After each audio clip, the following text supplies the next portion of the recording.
বাংলাদেশের জাতীয় দলের যে খেলা দেখলাম গতকালকে, ভালো খেলছে, অনেক ভালো খেলছে, তবে দিন শেষে ভালো খেলছে। বাংলাদেশের মানুষ এরকম খেলা প্রত্যাশা করে, আশা করে, এরকম খেলার স্বপ্ন নিয়ে মাঠও খেলা দেখতে যায়, বড় আশা নিয়ে যায়, শত ব্যস্ততার মাঝেও বড় আশা নিয়ে খেলা দেখতে যায়। দিন শেষে যদি দলটা হাইরা থাকা, অনেক কষ্ট নিয়ে মাঠের থেকে বাড়িতে হয়। বা যারা ফেসবুক ইউটিউবে খেলা দেখে, তারা অনেক এমবি খরচ করে খেলা দেখে, কি এর লাগিয়া? দেশের দল বালা খেলবো, দল জিতবো, দেশ জিতবো, এটাই তো। যেই কোনো দলের লগে এরকম খেলারই আমরা আশা করি। এরকম খেলতে হইব, সাহস করে খেলতে হইব। খেলা অবশ্যই হার জিত আছে, সাহস করে খেলতে হইব।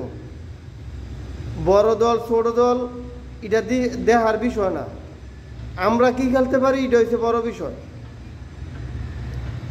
একটা দল বড় দল খেলবো, বড় দলের লগে আমরা খেলবো, বড় দল দেখে ভয় পামো না, ভয় পাওয়ার কোনো সুযোগ নাই। বড় দল যা খেলে খেলুক, আমরা আমগো মন মতো খেললে যাবো। দিন শেষে খেলা হার জিত অবশ্যই আছে, সেরাটা দেওয়ার চেষ্টা করতে হইব। এই যে 2 জনে ভালো খেললে 6 জনে খারাপ খেলে, 10 ম্যাচ ঠকলে 2 ম্যাচ জিতি, এরকম করা যাইব না, ঠিক আছে? এরকম করা যাইব না। ওপেনিং 2 জনে ভালো খেললে পিছনের 6 জন খারাপ খেলে, ওপেনিং 2 জন খারাপ খেলে পিছনের 2-1 জন ভালো খেলে, এরকম তো হইব না। মেইন হচ্ছে ওপেনিং জুটিটাতে যদি 50-60 রান করে দিতে পারে, 5-6 পারে, তাইলে দল অনেক দূর যাওয়া সম্ভব, যাইতে পারে। আমরা ভালো খেলা আশা করি, আপনারা চেষ্টা করেন। দেশের মানুষ অবশ্যই দোয়া করে, অবশ্যই ভালো কিছুর আশা করে।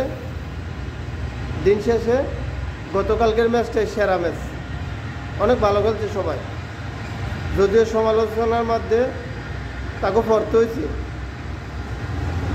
আমি আশা করি আগামী ম্যাচটি আমরা অনেক ভালো ম্যাচ দেখতে পাবো।